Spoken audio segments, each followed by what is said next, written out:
It looks like a block of buildings. In reality, these are building blocks of a growing crime wave. Inside these boxes are millions of shillings worth of counterfeit goods. The Kenyan Anti-Corruption Agency made the seizure and hopes to make many more. Counterfeit goods worth $600 billion trade around the world every year. That's around 6% of world trade. East Africa is just one of many regions where the market is saturated with shoddy counterfeit goods. Kenyan government is losing annually to the tune of 19 billion Kenya shillings in revenue, in taxes, due to evasion by the counterfeiters. Mostly counterfeiters would evade taxation. The private sector we have also records to show that they are losing approximately Kenya shillings 50 billion. That in total is a total loss nationally of 70 billion. No brand name is safe. Cheap counterfeit goods cost the big names like Eveready profit and market share every year. The impact for the company right now is in excess of 100 million Kenyan shillings when I look at the bottom line.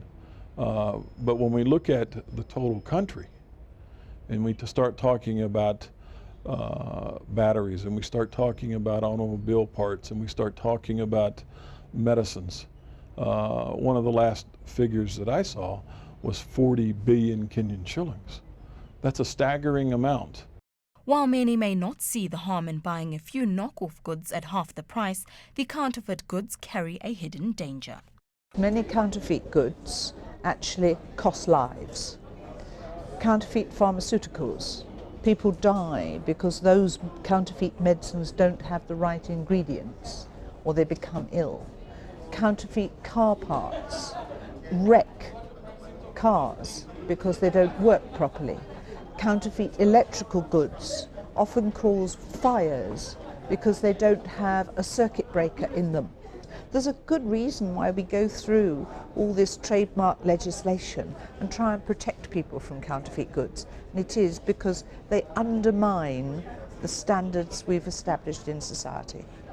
In Kenya, the fight against counterfeit goods is in its infancy. The anti-counterfeit unit is merely 8 months old and runs on a shoestring budget.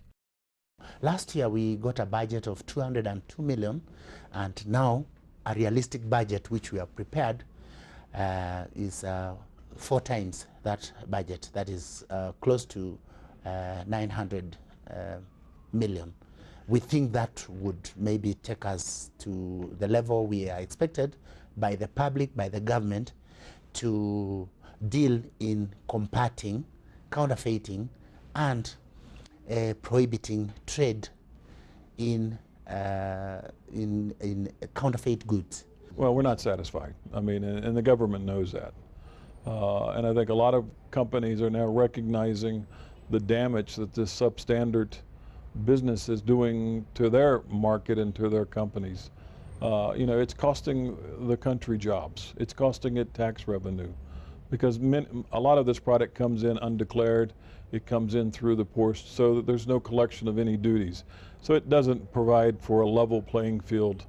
And the government has to handle this situation. That's one of the things we expect government to do, is to give us a level playing field.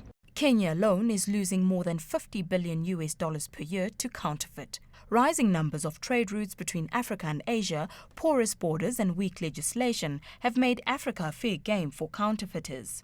The birth of the Anti-Counterfeit Agency in Kenya is a step in the right direction to protect business, albeit a small one.